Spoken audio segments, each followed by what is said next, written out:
Pierre nous appelle de Nice. Bonjour Pierre. Est-ce Bonjour. que Pierre est là au standard? Bonjour Pierre. Oui, bonjour de Nîmes.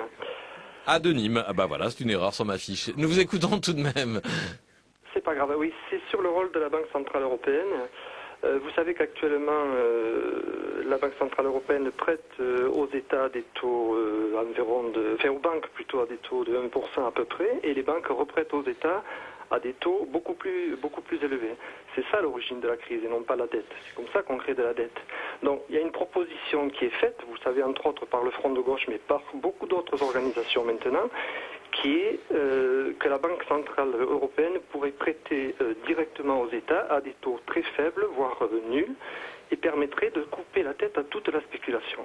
Donc, la question, c'est effectivement, est-ce que vous ne pensez pas qu'à un moment où les choses sont difficiles, à un moment où, comme le disait Aragon, fou qui fait le délicat quand les blés sont sous la grêle, est-ce qu'il ne faudrait pas prendre ce type de mesure qui effectivement met en cause le traité de Lisbonne, mais est-ce qu'il ne faut pas avoir le courage d'aller jusque-là? Merci Pierre pour la question et pour Voilà. et pour Aragon. Moi, j'aimerais bien, mes chers Pierre, vous mettez beaucoup de choses dans la même question, et il y en a plusieurs à la fois. Premièrement, malheureusement, c'est pas la seule origine de la dette actuelle.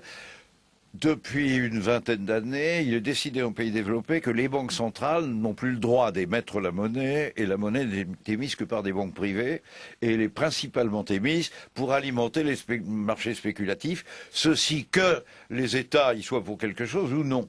Et donc, quand vous dites que ça permettrait de supprimer la totalité de la dette ainsi créée, c'est pas vrai. Ça permettrait d'en supprimer une partie. Mais deuxièmement, vous avez d'autant plus raison d'insister là-dessus qu'il y a autre chose. Nous risquons, on vient de le dire, une très grave... Nous risquons de voir la dette des États de la vieille Europe servir de détonateur pour provoquer une très grave explosion financière mondiale. Pourquoi? Parce qu'il y a un excès d'endettement des États. Or, pendant ce qu'on appelait les 30 glorieuses, les belles années de croissance d'un capitalisme assez régulé qui marchait en plein emploi et qui connaissait une croissance rapide et qui ne connaissait jamais de crise financière.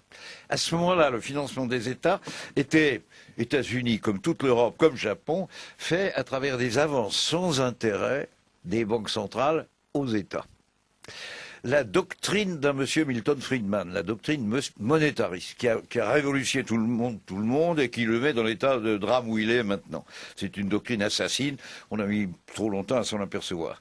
Cette doctrine a emporté un changement qu'on a décidé, et en France, il se décide dans la suite d'un monsieur Jacques Rueff dans les années 60. Aux États-Unis, c'est un peu plus récent, et ce changement était l'interdiction faite aux banques centrales de financer les États eux-mêmes.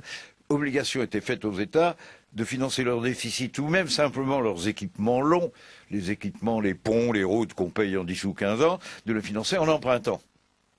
Donc on a décidé que les États s'endetteraient. Et maintenant on trouve que c'est un peu trop. Mais auparavant on ne s'endettait point. C'est un résultat, c'est un choix du système. Et ce choix du système en cumulatif nous met maintenant devant une crise épouvantable. Je suis content que vous l'ayez comment? On ne peut pas revenir en arrière et remettre à l'œuvre ces règles qui étaient assez vertueuses? C'est ce qu'il faudrait faire, c'est ce que je plaide, j'aurais aimé que le G20 le fasse. C'est pour le moment culturellement impossible. La façon de penser de l'essentiel des élites politiques américaines, japonaises, britanniques, voilà pour les 3 pays qui tiennent la décision. Allemandes assez largement aussi. La façon de penser est celle-là, elle continue à penser que les marchés sont auto-équilibrants, alors que la crise vient de démontrer que c'est faux, que tout équilibre de marché est optimal.